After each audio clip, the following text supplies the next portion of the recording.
जय हिंद दोस्तों, आज मैं आपको बताएंगे 10th क्लास में बिहार बोर्ड परीक्षा दीजिएगा मैट्रिक का। उसमें आपको यह प्रश्न बार बार देखने के मिलेगा, तो आप लास्ट तक वीडियो को देखिएगा, समझिएगा। आपको अगर ये वीडियो देख लीजिएगा तो आपको 2 से 10 नंबर बनना तय है। यानी इस कहानी आपको बताएंगे आलस कथा से।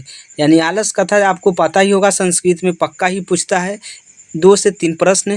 तो आप बने रहिएगा और वीडियो को जितना हो सके जितना देर तक देख सकते हैं। तो चलिए स्टार्ट करते हैं। पहला क्वेश्चन देखिए क्या है, क्वेश्चन कैसे कैसे बनता है आप लास्ट तक देखिएगा। देखिए पहला क्वेश्चन है, आलस कथा पाठ से हमें क्या शिक्षा मिलती है। पहला प्रश्न यह हो गया, जे आलस कथा पाठ से हमें क्या शिक्षा मिलती है। दूसरा में अगर ये नहीं पूछेगा तो दूसरा अथवा करके देगा क्वेश्चन, आलस कथा पाठ के लेखक कौन है तथा उस कथा से क्या शिक्षा मिलती है। क्वेश्चन सेम टू सेम है, बात समझिएगा। देखिए इनमें पहला में क्वेश्चन कहा गया है आलस कथा पाठ से क्या शिक्षा मिलती है, इसमें तनि मनी घुमा के कहा है आलस कथा पाठ के लेखक कौन है तथा इससे क्या शिक्षा मिलती है। यह क्वेश्चन देखो सेम टू सेम है, लेकिन इनमें खाली लेखक का नाम पूछा है।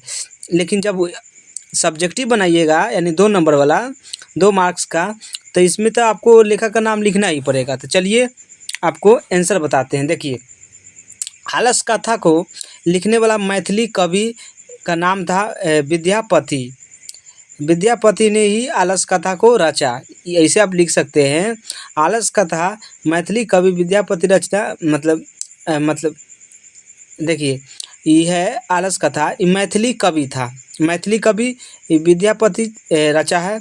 ये आलस कथा में आलसियों के माध्यम से से शिक्षा दी गई है। मतलब आलस कथा में आलसियों का शिक्षा दिया गया है, यानी जितना भी आलस करता है दुनिया में उसका शिक्षा इसमें दिया गया है आलस कथा में। उनका भरण पोषण यानी खाना और रहने जहने के जितना भी जगह होता है ऊपर बात हो रहा है, उनका भरण पोषण करुणाशीलों के बिना यानी दूसरा के बिना संभव नहीं है। यानी मान चलिए जो आप हम लोग मनुष्य हैं, तो हम लोग किस पर आश्रित रहते हैं, खाना बनाता है उस पर। ऐसी ही ये भी आलस कथा में है, शिक्षा दिया गया है।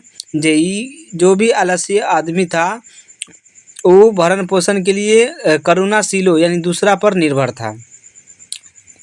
अगला, आलसी काम नहीं करते, यानी जितना भी आलस आदमी करता है वो काम करने में डिस्टर्ब तो होबे करता है इधर दिमाग में। जिसको आलस, जैसे में आप पढ़ने का मन नहीं कर रहा है तो आपको क्या हो गया, आलस हो गया।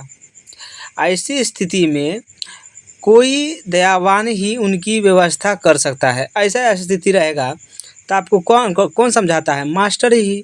तो ऐसा ही स्थिति में आपको दयावान ही व्यवस्था कर सकता है।